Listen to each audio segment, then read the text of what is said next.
गांव के लोग हमेशा कहते थे कि जंगल में एक खजाना छिपा हुआ है, लेकिन वहां जाने की हिम्मत कोई नहीं करता था। कहते थे कि जो भी वहां गया वह कभी वापस नहीं लौटा।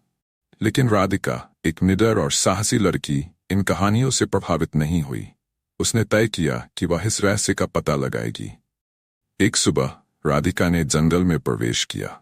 वहां पेड़ इतने घने थे कि सूरज की रोशनी मुश्किल से अंदर पहुंच रही थी। जैसे जैसे वह अंदर गई, उसे अजीब सी आवाजें सुनाई दी। पक्षियों का चहचहाना, पत्तों की सरसराहट और कभी कभी कुछ दूर से गुफाओं से आती हुई गूंज। राधिका आगे बढ़ती रही और अचानक उसे एक पुराना खंडहर मिला। खंडहर के चारों ओर अद्भुत रंग बिरंगे फूल खिले थे, लेकिन वहां एक अजीब सी खामोशी थी। उसने खंडहर के अंदर जाकर देखा तो उसे वहां एक पुरानी संदूक मिली। संदूक पर अजीब से चित्र बने थे। जैसे ही उसने संदूक को खोला, उसे अंदर एक चमकती हुई वस्तु मिली। लेकिन अचानक खंडहर की दीवारों पर अजीब सी हलचल होने लगी। राधिका ने पीछे मुड़कर देखा तो वहां एक विशाल साया था।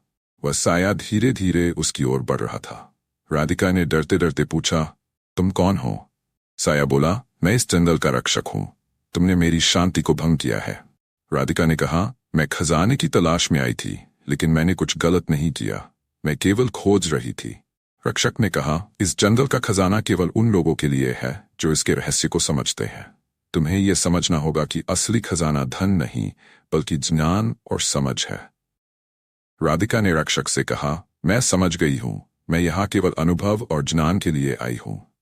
रक्षक ने मुस्कुराते हुए कहा, ठीक है, तुमने अपनी नीयत साबित कर दी है।